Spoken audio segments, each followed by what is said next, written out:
Versus Maharashtra રાજ્યનું supreme કોર્ટનું judgement. Supreme કોર્ટે એવું કીધું કે આ દેશના 8% મૂળ માલિક છે, બાકીની 92 પ્રજા વિદેશી પ્રજા છે.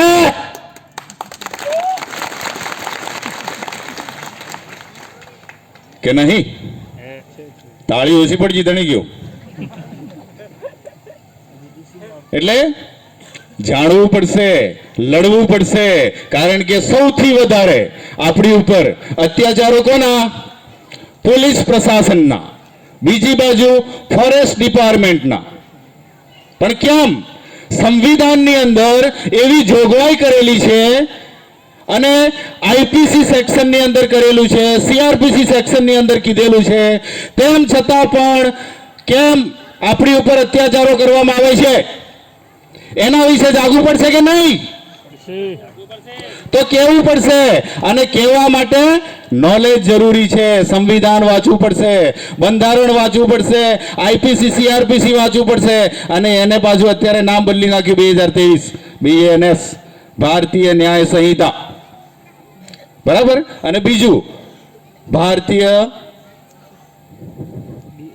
સુરક્ષા સંહિતા BNSS. એ જ પોલીસ પ્રશાસનના બુકમાં લખેલું છે. BNS પહેલા હતું આઈપીસી સેક્શન 5, એની અંદર લખેલું સ્થાનીય વિધિ. કદાચ ખબર ના હોય તો જોઈ લેજો કે સ્થાનીય વિધિ એટલે મૂળ લોકલ લો, કે અમારી ગામની ગ્રામ સભા જે નક્કી કરશે એ જ થશે. તમારું પોલીસ પ્રશાસનનો કાનૂન અહીંયા ચાલશે નહીં. હું નથી કહેતો, તમારી જ બુક કહે છે. સીઆરપીસી સેક્શન 5 એ પણ આ જ કહે છે. અને સ્થાનીય વિધિ એવો શબ્દ લખેલો છે. અને અત્યારે હાલ જે BNS છે એની અંદર સેક્શન 1 સબક્લોઝ 6, BNSS સેક્શન 5 આની અંદર લખેલું છે. ભાઈ હું નથી કહેતો. અને બંધારણની અંદર જે રૂઢિ પ્રથા, આપણી અલગ વ્યવસ્થા છે, સ્વશાસન વ્યવસ્થા. આજે જો ખરેખર ટંટ્યામામાં ભીલનો જો જન્મદિવસ ઉજવાતો હોય અને જો આજે અહીંથી કંઈક શીખ લઈને જવી હોય તો આમના વિચારો ઉપર ચાલો. આમને કેટલી ગ્રામસભા ચલાવી હતી, એમને પોતે પોતાનો નિર્ણય કરવાની કોર્ટ ઊભી કરી હતી અને પોતે જાતે નિર્ણય કરતા હતા. જો એમનો ઇતિહાસ જાણો તો. ના ખબર હોય તો પછી માર ખાવાના અને લૂંટાઈ કૂટાઈ પીટાઈ થવાની. જો જાણશો તો કોઈ પણ તમને હાથ કરી શકશે નહીં. બરાબર? એટલા માટે હું કહું છું કે સૌથી વધારે જરૂરી છે નોલેજ. અને નોલેજ વધારે નહીં, ઓનલી ફોર સંવિધાન, આઈપીસી સીઆરપીસી એટલું જ વાંચો. બરાબર? આપણા પોતાના પ્રોટેક્શન માટે અને આપણા અસ્તિત્વ માટે, આપણા જળ જંગલ જમીન માટે બચાવવા માટે.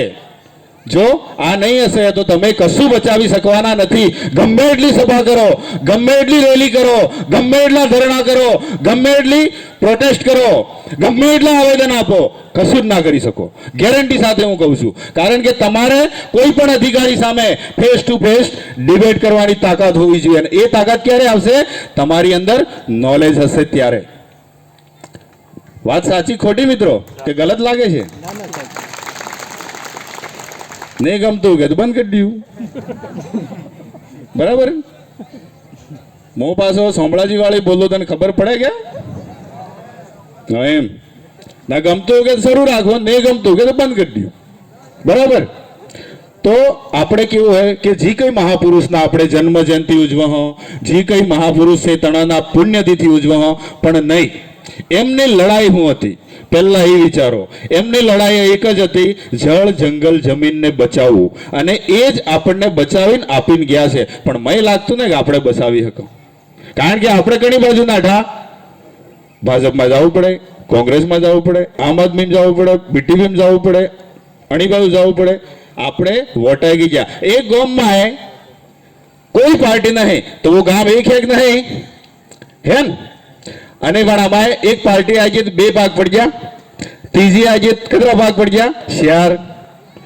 પાંચમી આવી ગઈ કેટલા ભાગ પડી ગયા? એટલે હે તા ખૂણે ખૂણે વોટાયેલા હે કે એક થવા મેળ નહીં આવે.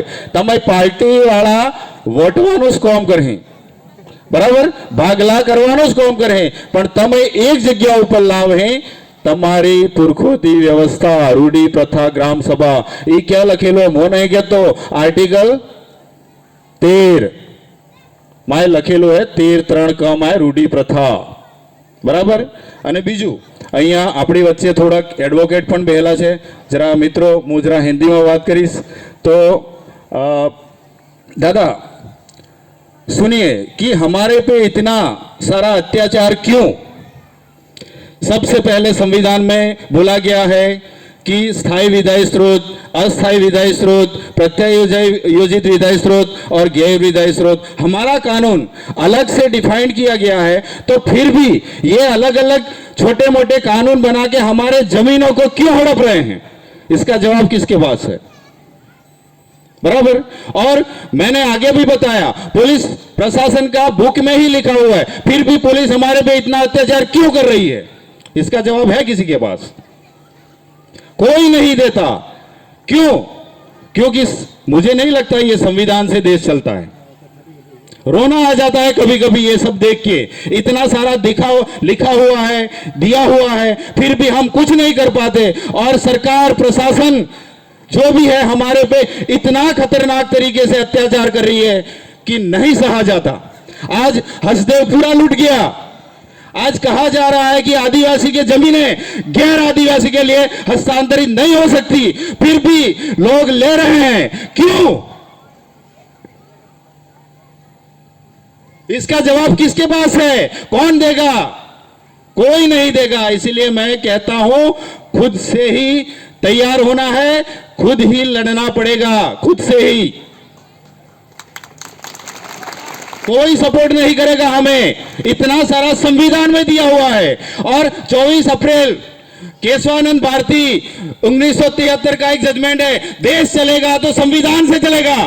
फिर भी चलता नहीं है. छोटे मोटे अलग अलग कानून बना के हमारे पे खेला जा रहा है.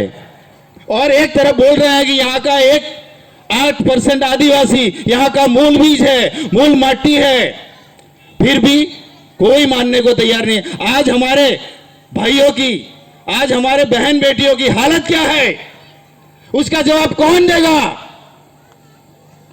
कोई जवाब नहीं देगा. इसीलिए सभी साथी मित्रों को बोलता हूं, जब भी जरूरत पड़े मुझे बुलाइए. मेरे पास एक नहीं है, पूरे भारत में टीम है मेरे जैसी. मैं अकेला नहीं हूं. और किसी भी अधिकारी के साथ फेस टू फेस डिबेट करने की ताकत रखते हैं हम, क्योंकि संविधान जानते हैं हम. संविधान में जो दिया है वो ही बताते हैं हम. इसलिए सभी साथियों को तैयार होना है, मेरे जैसा, दादा के जैसा, जो भी एडवोकेट है सबके जैसा. इसीलिए सब साथ में मिलकर ये लड़ाई लड़ेंगे और जीतेंगे. बराबर. और तब जाके हमारा बहन बेटियों को बचा पाएंगे, तब जाके हमारे जल जंगल जमीन को बचा पाएंगे. इसके अलावा हमारे पास कोई रास्ता नहीं है. इसीलिए सभी साथियों को फिर से एक बार बता देना चाहता हूं कि जल्द से जल्द हर एक गांव में आप किसी भी पार्टी में काम करो, किसी भी पार्टी में ज्वाइन हो, मुझे कोई मतलब नहीं है. लेकिन सबसे पहले अपने गांव में ग्राम सभा खड़ी कीजिए. और ग्राम सभा के एक तटस्थ हमारे जैसा, मेरे जैसा और आपके जैसा एक मुखिया खड़ा कीजिए. और वो सीधे सीधा कोई भी अधिकारी के साथ डिबेट करने की ताकत रखे. उसको बोलना है कि भाई क्यों आए, किस लिए आए. सबसे पहले उनको बताना है कि ये सुप्रीम कोर्ट का जजमेंट 5 जनवरी 2011 का, यहाँ का मूल बीज आदिवासी है. तो आपका कानून कब से लागू हुआ, आप कब से आए? तो पहले आप कि हम, वो जवाब पूछना होगा, वो सवाल करना होगा, तब जाके हम बच पाएंगे. नहीं तो कोई बचाने वाला नहीं है हमें. तो इसी सब बातों के साथ मैं अपनी वाणी को विराम देता हूं. जय जोहार, जय आदिवासी, जय संविधान. और एक नारा इतनी जोर से बोलना होगा कि सभी लोगों को, सभी बाहरी लोगों को पता चले, जो जमीन सरकारी है, जो जमीन हमारी है, जो जमीन सरकारी है, वो जमीन हमारी है. कोई सरकार बरकारी नहीं है, हमारी है. बचा